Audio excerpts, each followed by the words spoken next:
Hi guys, it's me Yen. Welcome to my channel! Charot! Last January, I discovered that you can create digital products from Canva and sell it online. Here's how you can do it too. Let's go! Una, pumunta kayo sa Canva app nyo or sa website. Pwede nyo itong i-download sa Play Store. Mag-edit kayo ng mga templates ng mga planners, o kaya mga ebook guide or busy books. Mas maganda kung i-start from scratch, mas ma-enhance ang designing skills mo at ma-explore mo ang Canva. Kagaya na lang nitong ini-edit ko ngayon na wedding invitation template. Hindi naman kailangan na naka-Canva Pro ka para makapagbenta ka ng digital products. You are able to get the templates link even with the free accounts. Don't forget na laging free elements ang gagamitin mo sa mga designs mo para pwede siyang ma-access ng mga non-pro and pro users, okay? Pwede rin naman gawin sa phone. Yun nga lang, tiyagaan. Kaya mas okay kung mag-i-invest ka sa mga tools para mas mapadali ang pag-create mo ng iyong digital products. And then, kapag mayroon na kayong final design, i-generate nyo na lang yung template link. Then, copy link. Ayan.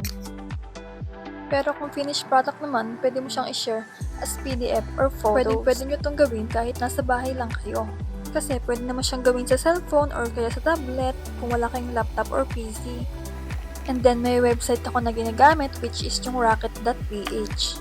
But before muna tayo mag-list ng products sa Rocket, gawa muna tayo ng mock-up photos. So, ano nga ba yung mock-ups? Basically, ang mga mock-ups, ito yung preview o makikita ng buyers kapag bibili nila ang mga digital products nyo. For example, itong media na nakikita nyo sa Rocket.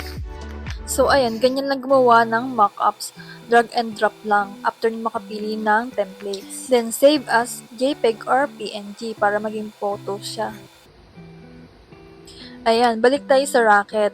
Click add product, then pili ka na lang kung gusto mo gumamit ng template or start from scratch. So, ako, nag-start from scratch ako. Yan, add mo na yung product name. Click mo yung digital product sa baba kasi hindi naman tayo magbebenta ng physical products. And then, add description of the product. Kung nahihirapan ka mag-isip ng description ng product mo, pwede kang pumunta sa ChatGPT. Then, type ka lang ng prompt na regarding dun sa product mo. Then, ayan, lalabas na yung mga product description na pwede mong i-copy-paste dun sa description sa Rocket.ph.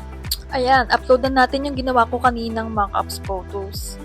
Click add media, then ayan, upload photos.